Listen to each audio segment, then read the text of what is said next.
Someone was following Stanley. He was sure of it. If he checked over his shoulder now, he would surely catch them. It was only a matter of time.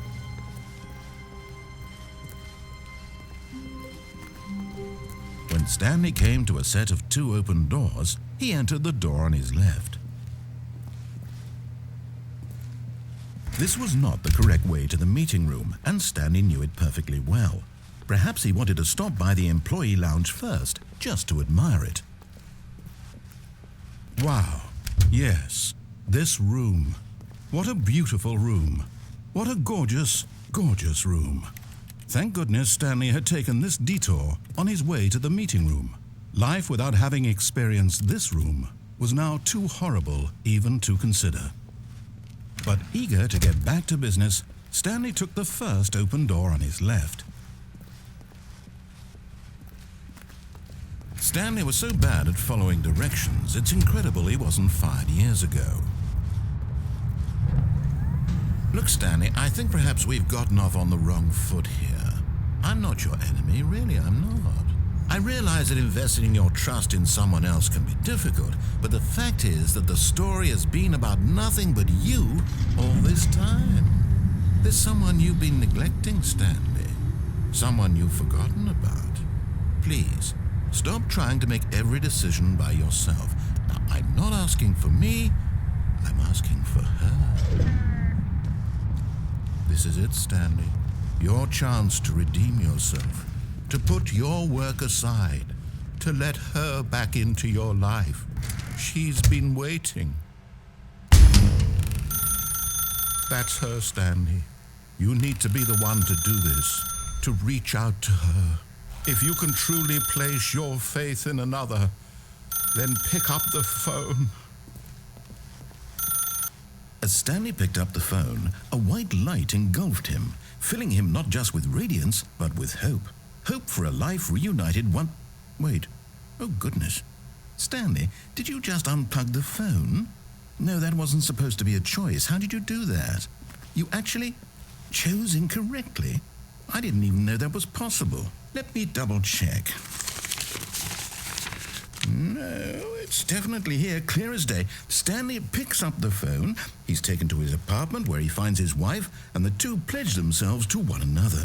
Music comes in, fade to white, roll credits. Not picking up the phone is actually somehow an incorrect course of action. How is that even possible?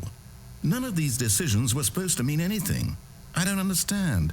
How on earth are you making meaningful choices? What did you... Wait a second. Did I just see... No, that's not possible. I can't believe it. How had I not noticed it sooner? You're not Stanley. You're a real person. I can't believe I was so mistaken. This is why you've been able to make correct and incorrect choices. And to think I've been letting you run around in this game for so long. If you'd made any more wrong choices, you might have negated it entirely. It's as though you completely ignored even the most basic safety protocol for real-world decision-making. Or did you not grasp the severity of the situation? Well, I won't have that kind of risk on my watch. I'm going to stop the game for a moment so we can educate you properly on safe decision-making in the real world. Please observe this helpful instructional video. Choice. It's the best part of being a real person, but if used incorrectly can also be the most dangerous. For example, in this scenario, a hypothetical real person named Stephen has a choice. He could spend years helping improve the quality of life for citizens of impoverished third world nations. Or he could systematically set fire to every orphan living in a 30-kilometer radius of his house. Which choice would you make? Remember that unlike here, the real world makes sense, and at no time should you make a choice that does not conform to rational logic. If you find yourself speaking with a person who does not make sense, in all likelihood, that person is not real. Allow the person to finish their thought, then provide an excuse why you cannot continue talking. Turn to a partner and practice saying, "My goodness, is it 4:30? I'm supposed to be having a back, sack, and crack."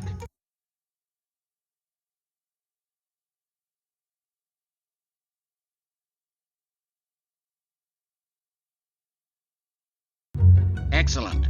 Making choices on a regular basis is the best part to a healthy decision-making process. Most medical professionals recommend making at least 8 choices per day. Do you make more than 8? Less? And finally, if you begin to wonder if your choices are actually meaningful and whether you'll ever make a significant contribution to the world, just remember that in the vast infiniteness of space, your thoughts and problems are materially insignificant, and the feeling should subside. At this time, your instructor will guide you in an exercise to test and reinforce the material covered in this video. Welcome back. You may have noticed that this room has begun to deteriorate as a result of narrative contradiction. But not to worry. Now that you're properly informed on good decision-making, we're going to revisit a choice you made just a few minutes ago and see what the correct thing to do would have been. This way, please.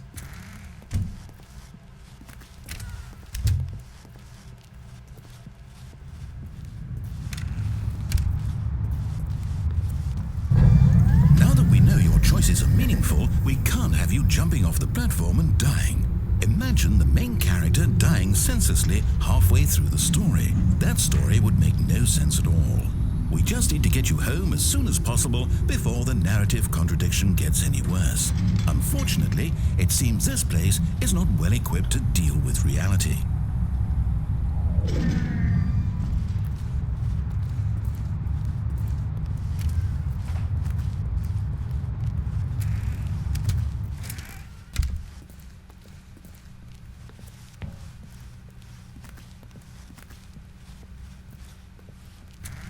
Almost there.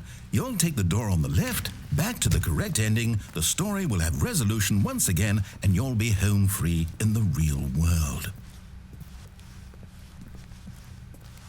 Now remember, all you need to do is behave exactly as Stanley would.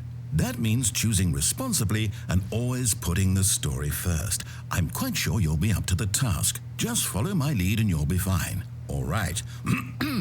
When Stanley came to a set of 2 open doors, he entered the door on his left. No! Why did you do that? Quickly, hurry back in the other direction. Perhaps we're not too late.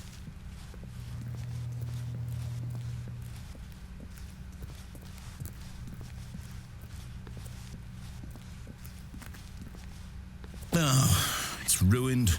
I can't believe, after everything we talked about, that my story, you've destroyed my work. Why? For what? What did you get out of that? What did you think was so special about seeing the game undone, left here like so much garbage? It's worthless now. And what am I supposed to do? Even if there were a way to continue, would it be worth it? To know that my story is now incorrect? How can I go back to that? I can't erase that knowledge. I'll have to live with it forever, reliving its impossibility forever. I couldn't live that way. Is it better to shut the game down entirely? To willingly destroy all of my work? I don't know. What's the answer? What do I do? What do I do? What do I... No, I have to. I have to shut the game down. I have to. I have to.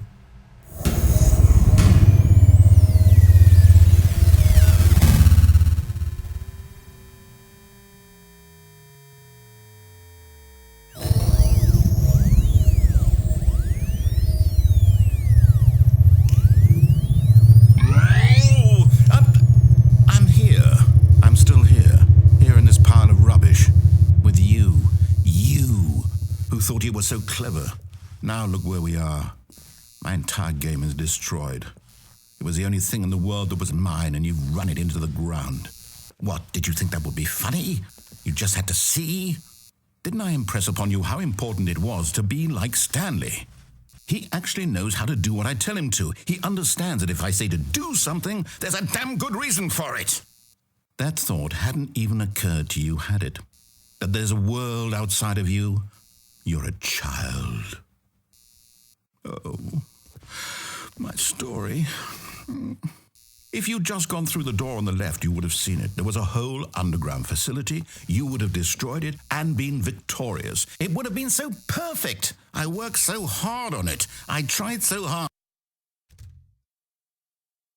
Behave exactly as Stanley would.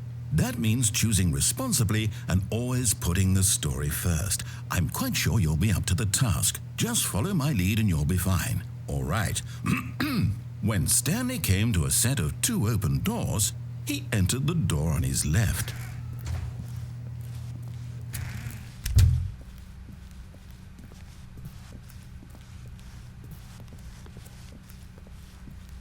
Yet there was not a single person here either.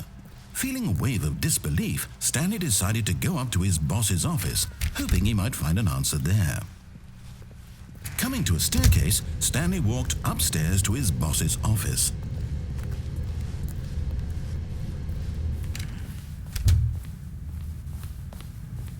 Stepping inside his manager's office, Stanley was once again stunned to discover not an indication of any human life. Shocked, unraveled, Stanley wondered in disbelief who orchestrated this, until he saw the door with a voice receiver next to it. Surely behind this door lay all the answers to his questions. And beyond all probability, he knew the passcode. He had seen it on his boss's computer just last week. Night Shark 115. Was this the code to open the door? Would it still work? There was only one way to find out. Stanley had been trained never to speak up, but now he would draw from within himself the courage to face the unknown. He drew a sharp breath and then spoke the code.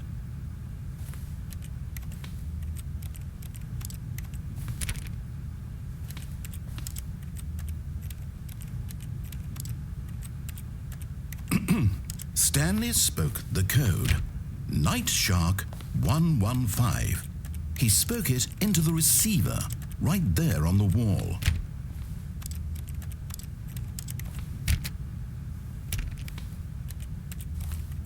I'm sorry, is there a problem? You didn't mishear me, did you?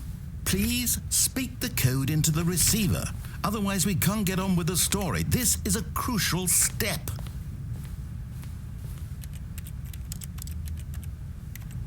Okay, fine, you're not going to do it, but you know what?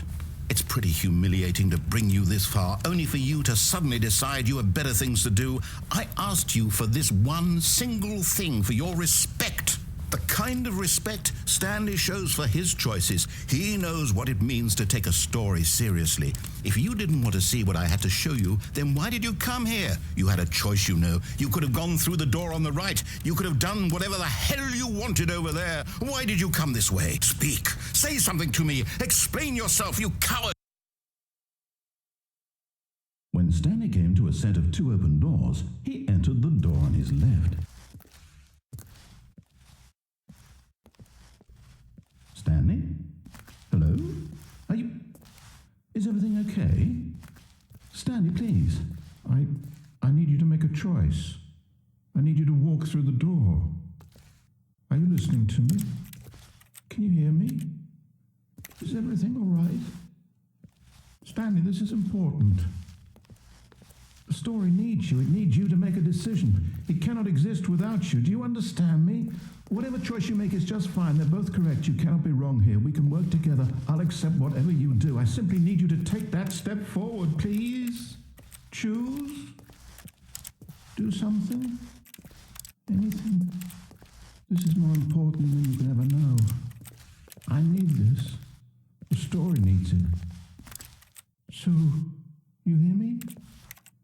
Are you there? Are you listening to this? Stanley, are you there? Okay. It's okay, I can wait. You need time to decide. Time to make sure your choice is correct. That is the best choice. That's all right. I'll wait for you to decide what's the right thing to do. Take as much time